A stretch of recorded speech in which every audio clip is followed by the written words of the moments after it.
اعوذ باللہ من الشیطان الرجیم بسم اللہ الرحمن الرحیم یا ایہا النبی جاہد الکفار والمنافقین واغلظ علیہم، اے غیب کی خبریں دینے والے نبی، جہاد فرماؤ کافروں اور منافقوں پر۔ جو کافر ہیں اور منافق ہیں ان کے ساتھ جہاد کیجئے۔ کس انداز سے؟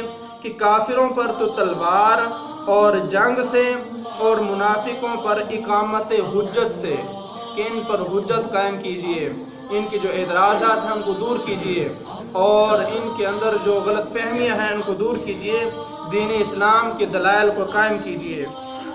واغلظ علیہم، اور ان پر سختی کیجئے، کفار اور منافقین پر سختی کیجئے۔ ومأواہم جہنم، اور ان کا ٹھکانہ دوزخ ہے، ان کا ٹھکانہ جہنم ہے۔ وبئس المصیر، اور کیا ہی بری جگہ ہے پلٹنے کی، انہوں نے پلٹ کر جہنم میں جانا ہے، اور وہ جہنم جو ہے ان کے لیے کتنی بری جگہ ہے۔ یحلفون باللہ ما قالوا، اللہ کی قسمیں کھاتے ہیں کہ انہوں نے نہیں کہا۔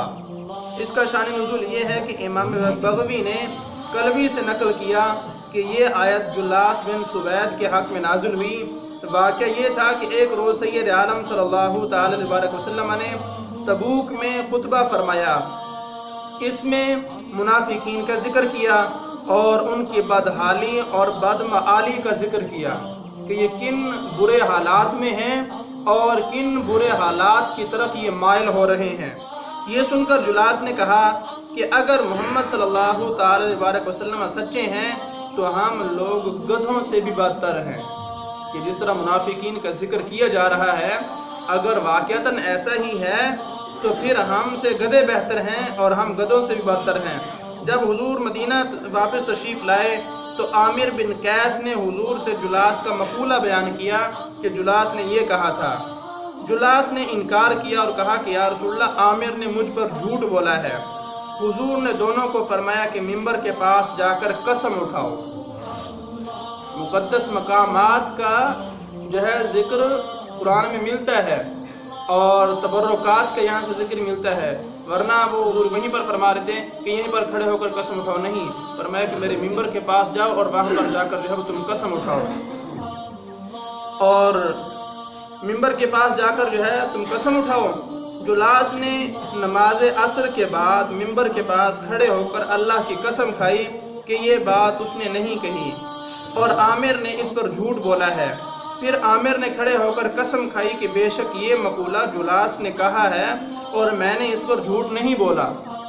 پھر عامر نے ہاتھ اٹھا کر اللہ کے حضور دعا کی کہ یا رب، اپنے نبی پر جو ہے وہ سچے کی تصدیق نازل فرما، کہ اس نے بھی قسم اٹھا لی ہے، میں نے بھی قسم اٹھا لی ہے، اب اپنے نبی پر جو ہے وہ سچ کو واضح فرما دے اور تصدیق کو نازل فرما، تاکہ پتہ تو چلے کہ کون سچا ہے اور کون جھوٹا ہے۔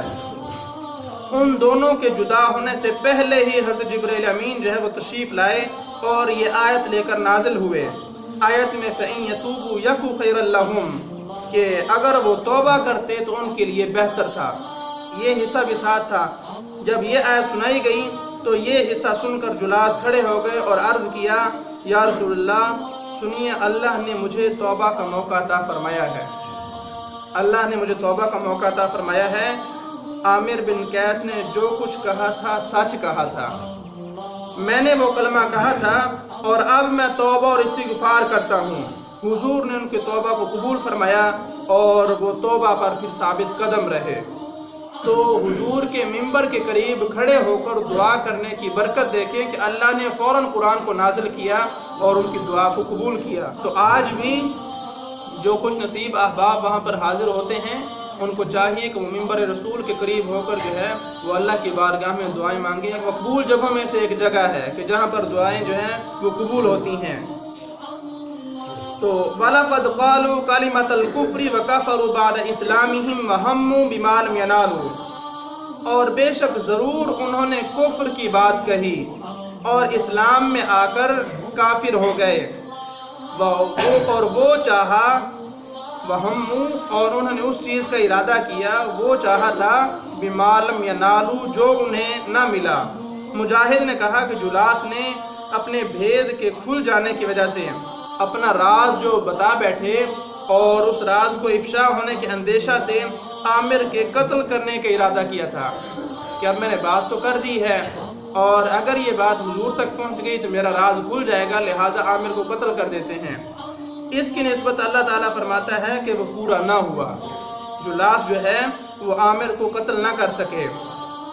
وَمَا نَقَمُوا إِلَّا أَنْ أَغْنَاهُمُ اللَّهُ وَرَسُولُهُ مِنْ فَضْلِهِ، اور انہیں کیا برا لگا، یہی نہ کہ اللہ اور رسول نے انہیں اپنے فضل سے غنی کر دیا۔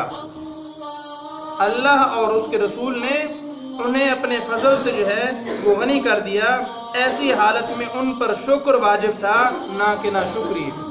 جب اللہ اور اس کے رسول نے ان کو اپنے فضل سے غنی کر دیا ہے تو ان کو چاہیے یہ تھا کہ اللہ کا شکر ادا کرتے اور ناشکری نہ کرتے۔ فَإِن يَتُوبُوا يَكُ خَيْرًا لَّهُمْ، تو اگر وہ توبہ کریں تو ان کا بھلا ہے، ان کے لیے بہتر ہے۔ وَإِن يَتَوَلَّوْا، اور اگر وہ منہ پھیریں اور توبہ اور ایمان سے جو ہے وہ اعراض کریں اور کفر اور منافقت پر ہی وہ اصرار کرتے رہیں اور اسی پر گامزن رہیں، يُعَذِّبْهُمُ اللَّهُ عَذَابًا عَلِيمًا فِي الدُّنْيَا وَالْآخِرَةِ، تو اللہ انہیں سخت عذاب کرے گا، اللہ انہیں دردناک عذاب میں مبتلا کرے گا، دنیا میں بھی اور آخرت میں بھی۔ وَمَا لَهُمْ فِي الْأَرْضِ مِن وَلِيٍّ وَلَا نَصِيرٍ، اور زمین میں کوئی بھی ان کا نہ حمایتی ہوگا اور نہ ہی ان کا کوئی مددگار ہوگا کہ جو انہیں عذاب الہی سے بچا سکے، پھر ان کو کوئی بھی بچانے والا نہیں ہوگا۔ جب اللہ کا عذاب ان پر نازل ہوگا اور اترے گا تو کوئی بھی نہ ان کا دوست ہوگا نہ مددگار ہوگا جو ان کو عذاب سے بچا سکے۔ تو اس وجہ سے توبہ کریں تو ان کے لیے بہتر ہے اور توبہ میں ہی ان کی نجات ہے۔ تو ان آیات میں ہم نے سنا کہ اللہ رب العزت نے اپنے حبیب سے فرمایا کہ منافقین اور کفار کے ساتھ جہاد کیجئے اور باقاعدہ ان پر سختی کیجئے۔ ہر چیز کا حل جو ہے وہ نرمی کے ساتھ نہیں نکالا جا سکتا، کچھ چیزیں ایسی ہوتی ہیں کہ جہاں پر سختی جو ہے وہ ضروری ہے۔ کفار کے ساتھ مذاکرات نہیں، جہاد کی ضرورت ہے۔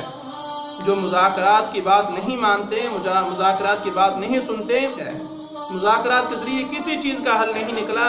کتنے مسلمان مظلوم ہیں، مذاکرات ہو رہے ہیں اور قراردادیں پیش کی جا رہی ہیں لیکن معاملہ وہیں کا وہیں ہے۔ آپ کشمیر کو دیکھ لیں، فلسطین کو دیکھ لیں، مسجد اقصیٰ کو دیکھ لیں، جتنی بھی مقدس مقامات ہیں جہاں پر مسلمان بس رہے ہیں، جہاں پر مذاکرات اور مذمت کے حد تک کھڑے ہیں، وہاں کوئی بھی نتیجہ نہیں نکل رہا، اور جنہوں نے جہاد کیا ہے وہ کامیاب ہو چکے ہیں۔ افغانستان میں آپ دیکھیں کہ انہوں نے جہاد کیا ہے تو وہ امریکہ کے تسلط سے جو ہے نجات حاصل کر چکے ہیں، امریکہ کی غلامی سے باہر آ چکے ہیں۔ تو یاد رکھیں کہ اللہ رب العزت نے جب جہاد کا حکم دیا ہے، وہ خالق ہے، وہ اپنی مخلوق کو بہتر انداز سے جانتا ہے کہ مخلوق میں سے کس نے کس انداز سے بات کو قبول کرنا ہے۔ کچھ وہ ہیں جو صرف بات کو سن کر قبول کر لیتے ہیں، کچھ وہ ہیں جو تلوار کے بغیر بات ماننے کے لیے تیار نہیں ہوتے۔ تو اس وجہ سے کفار کے ساتھ جہاد لازمی ہے، اور پھر منافقین اور کفار کا ٹھکانہ جہنم ہے۔ یہ ہمارے جو لوگ بڑے آسانی کے ساتھ کہتے ہیں اللہ معاف کرنے، ہمیں کیا پتہ کہ اللہ کس کی نیکی کون سے قبول کر لے، اور منافقین اور مومنین میں فرق ہی چھوڑ دیتے ہیں، اور کفار اور مومنین کے درمیان کوئی فرق نہیں، ہمیں کیا پتہ ہمارا ٹھکانہ کیسا ہے، ہمارا انجام کیسا ہے۔ تو اس وجہ سے کافر کو بھی کافر نہ کہا جائے، کافر کو بھی برا نہ سمجھا جائے۔ قرآن نے واضح انداز میں کہہ دیا ہے کہ کافر اور منافق کا ٹھکانہ جہنم ہے، تو کافر کو کافر کہنا بھی سمجھنا ضروری ہے، جس طرح مسلمان کو مسلمان سمجھنا ضروری ہے، اسی طرح کافر کو کافر سمجھنا بھی ضروری ہے۔ مسلمان کو مسلمان کہنا لازمی ہے اور کافر کو کافر کہنا اور سمجھنا یہ بھی ضروری ہے۔ یہ نہیں کہ جناب لیپا پوچی کے ساتھ سارا کام کیا جائے کہ سارے یہ ایک جیسے ہیں، اس طرح معاملہ نہیں حل ہوتا۔ اور پھر اگلی آیت میں جو ہمیں معلوم ہوا کہ اگر انسان سے غلطی ہو جائے تو وہ جھوٹ پر جھوٹ نہ بولتا جائے، بلکہ وہ اللہ کی بارگاہ میں توبہ کرے اور اپنی غلطی کا اقرار کر لے، اور یہی اس کے لیے بہتر ہے۔ اور اگر غلطی کرنے کے بعد جھوٹ کے ذریعے جو ہے وہ نجات حاصل کرنا چاہے تو جھوٹ کے ذریعے نجات حاصل نہیں ہو سکتی۔ الصدق ینجی والکذب یہلک، کہ سچ جو ہے یہ بندے کو نجات دیتا ہے اور جھوٹ جو ہے یہ بندے کو ہلاک کر دیتا ہے۔ اس وجہ سے سچ بولنا چاہیے، سچ کے دامن کو جو ہے وہ تھامنا چاہیے، جھوٹ سے ہمیشہ کے لیے ہمیں پرہیز